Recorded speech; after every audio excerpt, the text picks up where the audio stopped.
Como les prometí, voy a dedicar esta sesión a explicar el texto del capítulo de Goodwin sobre John Locke en la historia de la filosofía de Strauss, de Leo Strauss. John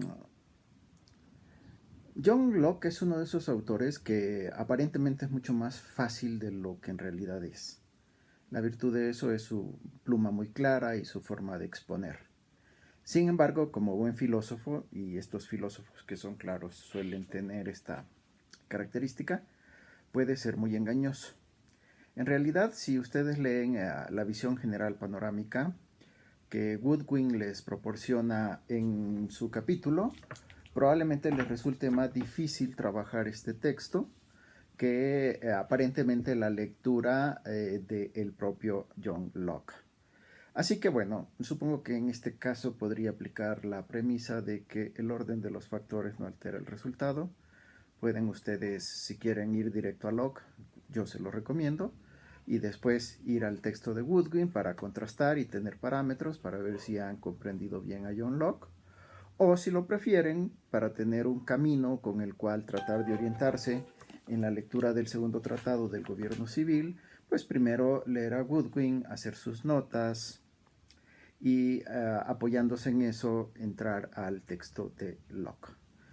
Como saben, yo he experimentado que si mis videos duran más de 20 minutos, es casi imposible subirlos. No sé por qué. Me gustaría que alguno de ustedes, alumnos o alumnas más avesados en tecnología, me asesoraran. Como sea, si logro exponer el texto, que es muy rico, muy condensado, en 20 minutos, enhorabuena. Y si no, pues voy a hacer dos videos, parte 1 y parte 2 de Locke por Goodwin.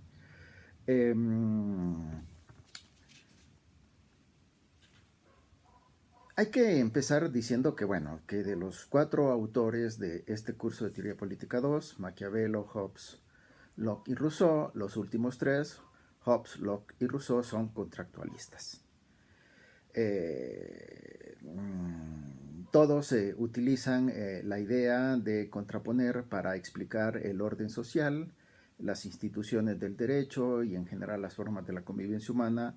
Les gusta establecer o utilizar una hipótesis en donde ellos hacen un ejercicio mental pensando qué sería un supuesto estado de naturaleza que en realidad nunca existió, en donde podríamos estudiar de forma transparente y desnuda la condición humana, la naturaleza humana, para entonces luego entender cómo se da el paso de este mundo de estado de naturaleza, este mundo originario, como condición adánica del ser humano y cómo se transforma en un ser social.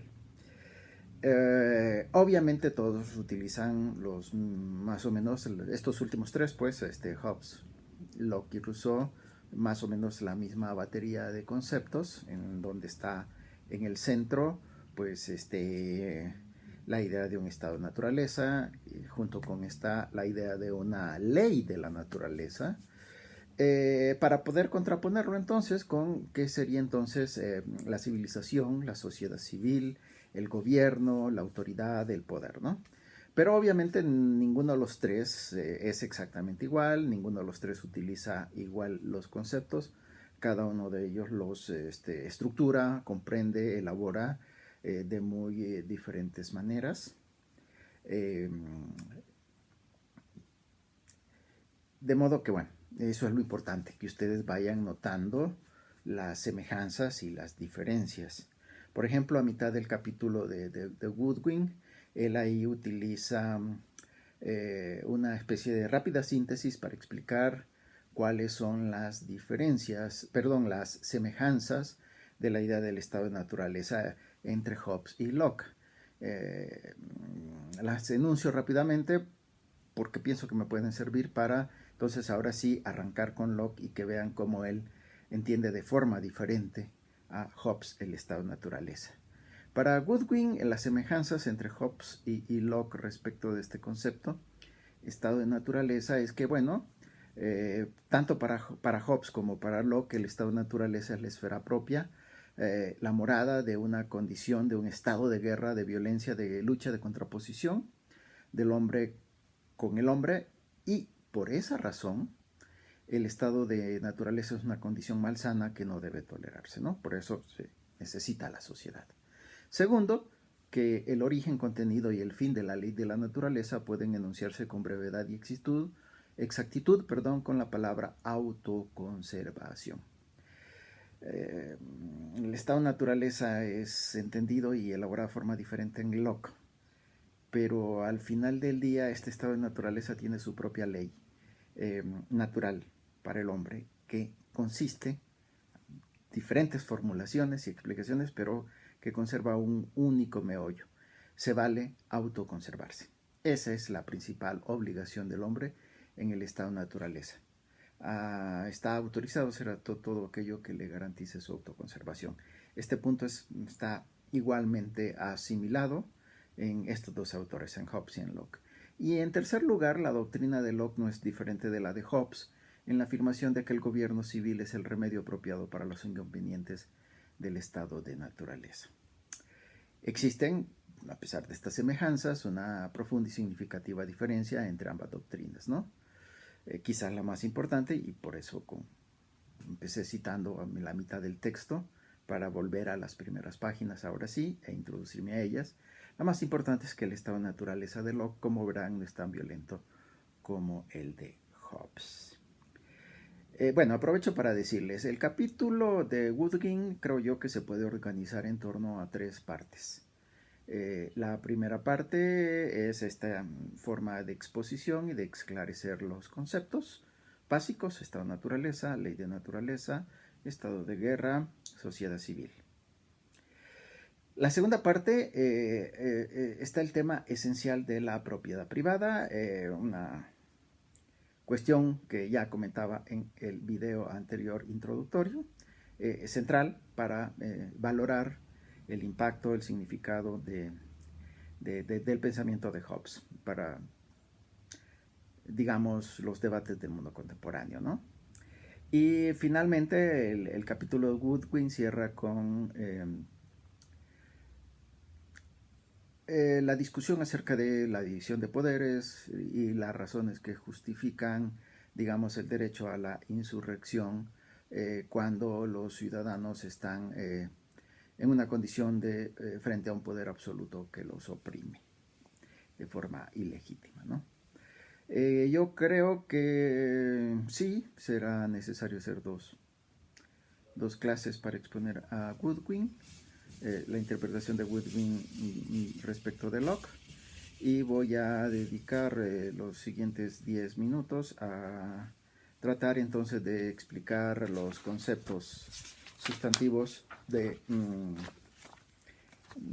la idea contractualista que tiene John Locke de su pensamiento. Woodwin empieza fuerte, ¿eh? De una vez nos dice cómo se puede resumir toda la doctrina de John Locke. Es una oración, se la cito. Todo gobierno está limitado en sus poderes y existe solo por el consentimiento de los gobernados. Este es el resumen del pensamiento político de John Locke. Todo gobierno está limitado en sus poderes y existe solo por el consentimiento de los gobernados. Y el principio en el que Locke se funda para hacer esta afirmación, dice Woodwin, es que él asume como premisa que todos los hombres nacen libres. Bien, John Locke, padre del liberalismo. ¿Por qué? Porque el tema de la libertad humana es lo que caracteriza las obras de Locke. John Locke, como les adelantaba en la introducción de la clase anterior, refuta el principio del derecho divino, que en su época era considerado como el fundamento del poder principesco. Acuérdense que son dos discursos de dos tratados, dos tratados. El primero y el segundo tratado sobre el gobierno civil.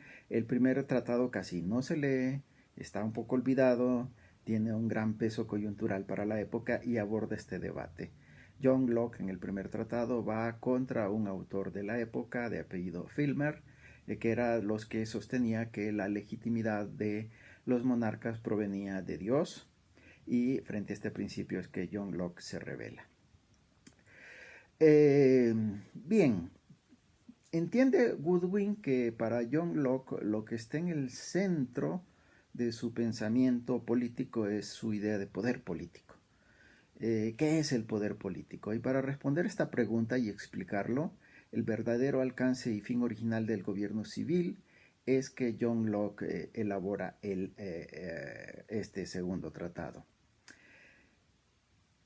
En este punto, Goodwin nos retoma, de hecho está en el propio John Locke, nos retoma la idea de la definición, ¿en qué consiste la concepción del poder político? Cito.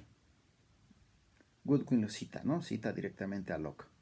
El poder político es el derecho de crear leyes que estén sancionadas con la pena de muerte y en consecuencia con todas las penas mayores para la regulación y conservación de la propiedad y del empleo de la fuerza de la humanidad en la ejecución de estas leyes y para la defensa del Estado de prejuicios extranjeros.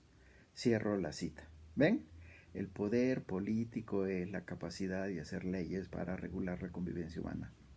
El poder político y las leyes tienen una finalidad: garantizar la propiedad privada, se entiende, ¿no? Entonces, bueno, volveremos sobre este tema. Entonces, bueno, necesitamos a la sociedad, necesitamos al derecho, necesitamos a las leyes. Ustedes dirán que es muy mezquino que esto lo necesitemos para defender la propiedad, ¿no? Pero en realidad, si lo pensamos de forma un poco más amplia, pues necesitamos el derecho y las leyes no solo para defender la propiedad. En ese sentido, el análisis de Locke sigue siendo válido, tanto como el de Hobbes y el de todos los contractualistas. Como entendemos la sustancia, lo más esencial de la sociedad civil, de la civilización, ¿no? En donde el derecho, las leyes, las normas para convivir, las instituciones, pues pueden tener muchas formas, diferentes maneras de justificarse, pero el hecho es que son necesarias. Tengo que admitir que yo no domino, no conozco mucho el pensamiento anarquista, que supongo yo postularía una suerte de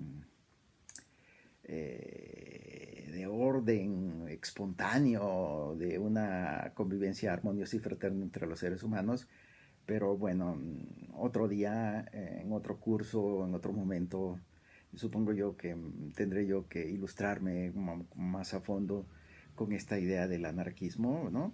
Pero, ¿qué está en el centro de Hobbes? Incluso de Maquiavelo, de Hobbes, de Locke, de Rousseau: el Estado. Así que es distinto cómo se le entiende, sus alcances, sus límites, sus funciones, pero el Estado es necesario. La sociedad civil, el gobierno, las leyes, la convivencia humana. Entonces, para entender su concepción, pues hay que contraponer la idea de Estado-naturaleza con la idea de sociedad civil. Claramente ahí hay una frontera analítica, ¿no? No tanto histórica. Y de hecho en John Locke esto es mucho más claro, En realidad John Locke piensa que en una sociedad civilizada puede haber o subsistir ingredientes y componentes de lo que él entiende como el estado de naturaleza. No es que cuando el hombre pasa del estado de naturaleza a la sociedad civil, ya el estado de naturaleza quedó olvidado atrás. En John Locke no es así. El estado de naturaleza puede subsistir en una sociedad civil con instituciones débiles y como él mismo lo establece y enfatiza. Una sociedad civil se caracteriza porque las instituciones no permiten que los hombres sean juez y parte de sí mismos, porque eso está probado en la historia. Las personas no podemos ser jueces de nuestro propio comportamiento. Por eso la sociedad civil es aquella donde existe un poder que arbitra a los hombres, jueces, y el estado de naturaleza claramente se distingue porque no existen autoridades ni jefes ni jueces. Esa es la gran diferencia. Entonces, bueno, el estado de naturaleza de John Locke, como ya adelantábamos, no es un estado de guerra de todos contra todos. De hecho, John Locke dice, bueno, sí, eso puede ocurrir, puede que los hombres entren en conflicto entre ellos y bueno, eso es muy malo cuando no existe el derecho. Pero para ahí sí, no sé si podríamos emular esta reflexión alrededor del anarquismo, pero sí, el estado de naturaleza se concebiría como una especie de condición de igualdad natural donde los hombres se encuentran en un estado de perfecta libertad e igualdad.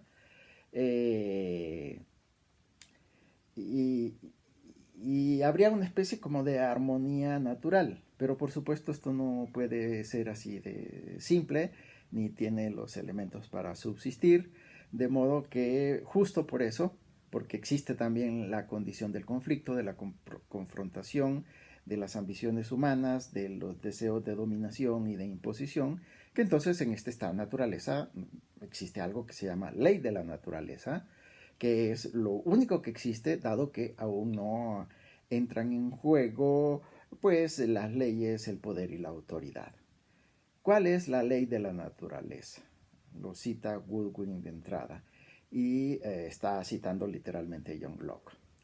Dice, y la razón que coincide con esta ley enseña a todos los hombres que quieran consultarla que, al ser todos iguales e independientes, en el estado de naturaleza se entiende, nadie debe causar daño a otro en lo referente a su vida, salud, libertad o posesiones.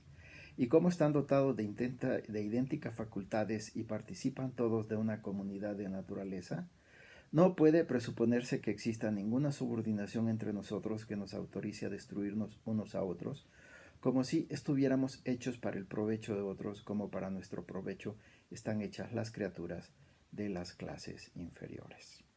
Cierro el fin de la cita, ¿no? Esta es la forma literal como Locke define su idea de ley de la naturaleza. Entonces, claro, aquí están todos estos elementos que hay que aclarar, que ustedes tienen que leer con atención, con precisión, con rigor. ¿Qué es el estado de naturaleza? ¿En qué sentido es pacífico? ¿Y cuál es la ley de la naturaleza que lo rige?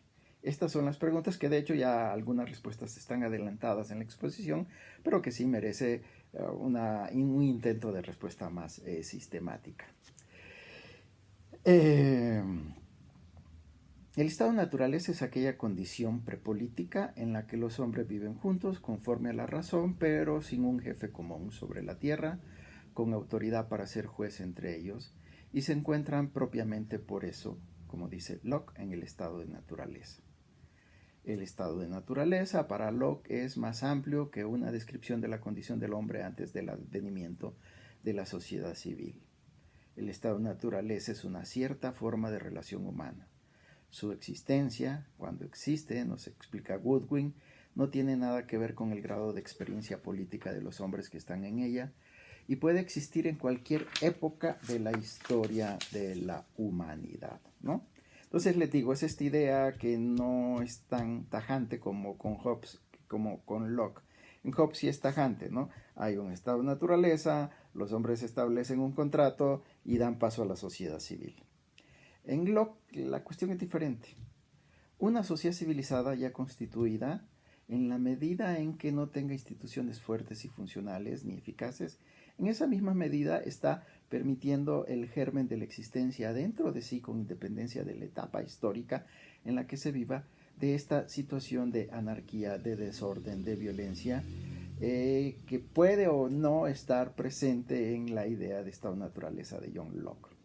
Entonces, claramente, aquí la idea no es tanto entre estado de naturaleza y sociedad civil, porque en la propia sociedad civil puede perdurar el estado de naturaleza.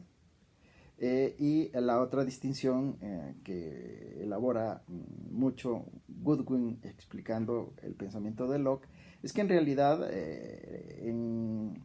tanto en el estado de naturaleza como en la sociedad civil hay que entender que existen dos momentos, un momento de paz y un momento de guerra, que se pueden manifestar de formas diferenciadas.